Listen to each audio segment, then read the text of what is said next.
Okay, so this is my tutorial on how I do cold brew. Specifically meant for my buddy Sam in Australia, but this is for anybody else who has one of these basic things, right? So it's a standard carafe. I think it's like a liter or a quart or 2 quarts, whatever measurements. So today we're going to use Kroger brand mocha latte, I think, or I could use this. Hold on. 1 second.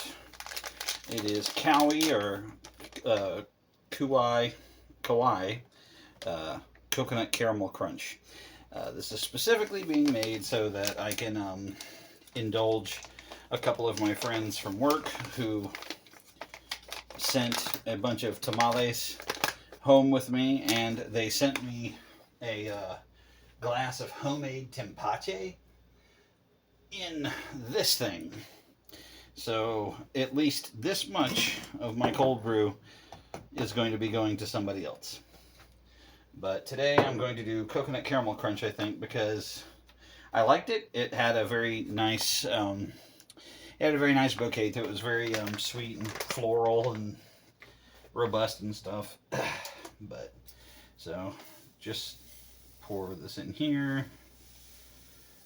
You don't want to pack it down. You want it to be able to be like loose enough so that the water can get through it. I usually stir once, maybe twice during the brewing process with a metal chopstick. Actually, that is probably one of the main differences between this and like fucking anything else. Is this is like really passive method for making cold brew. All right, there we go. It grounds all over me. Yep, that's the last of the Cowie, or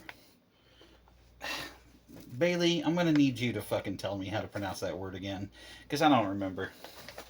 That's my buddy from Hawaii, obviously.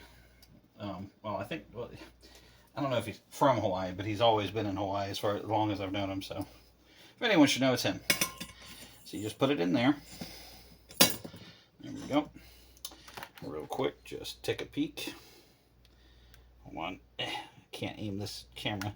There you go. You should be able to see it's about a third of the way full. And now, let's see. Hold on, let me make sure there's no dust in this cup. Yeah, this right here takes roughly 8 hours to be drinkable when done this way, or you can do it in the way I do it and make it stronger over the course of 16 to 30 hours, and that dramatically strengthens it. So you need to do a little bit of a dilution with water. I kind of play jazz with it. You just pour the water directly on top of the grounds, not the grounds. You see it. You don't want to pour too fast because it is going to struggle a little bit to get through it. Give it a second to catch up. Yeah. This was a gift from my sister, Ashley, and it was awesome when she gave it to me, and I've used it a lot. So, hold on. Let me see if I have one of those. Yeah, I think I have a chopstick around. Stirring it while you pour it also helps it, get down there quicker. Alright, so there we go. One metal chopstick down to the bottom. And you just twirl and twirl and twirl like so. I'm sure, yeah, okay, cool. The angle lets you see that it's already dark brown. It's not drinkable yet. It's already pulling some of the tannins and, I guess, natural dye qualities of the coffee beans.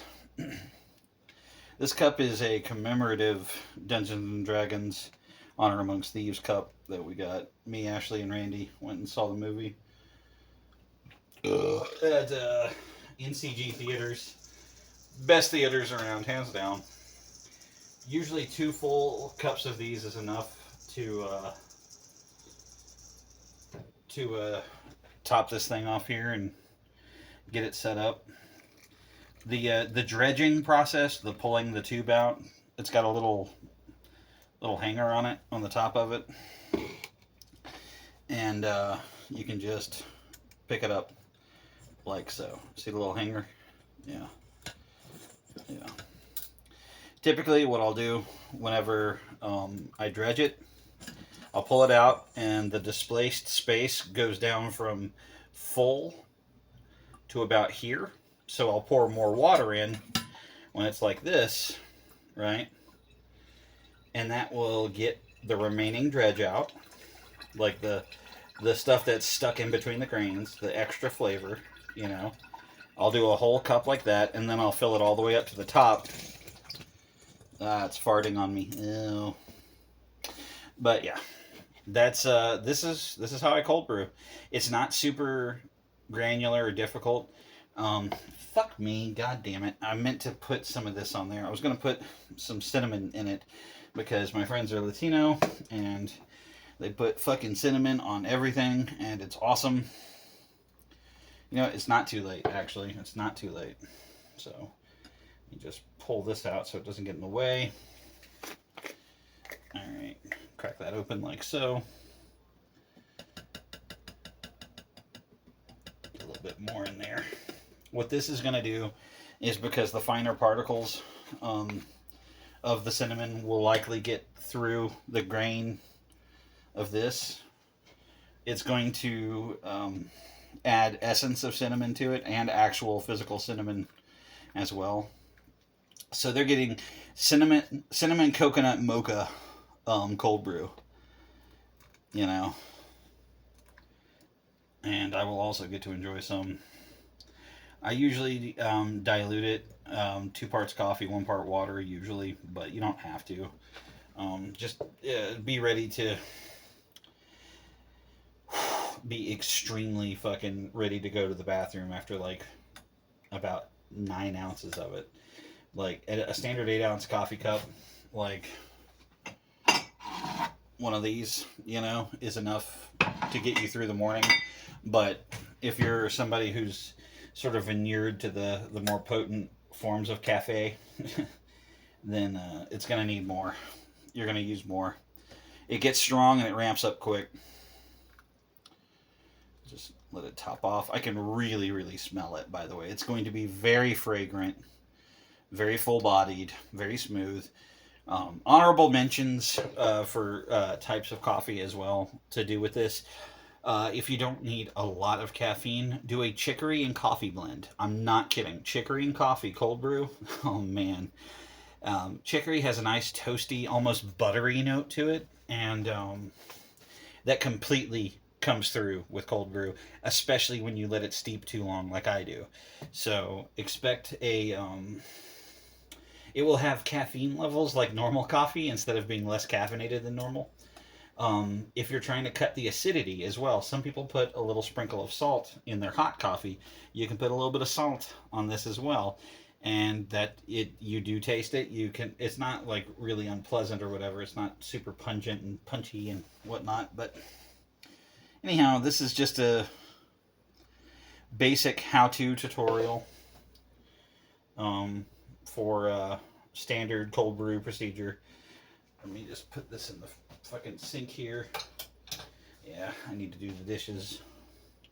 I haven't been doing them for a while. I've been letting Dad do them because honestly he uses more shit than I do. But I need to maybe pull more weight around here. But that's a whole different video.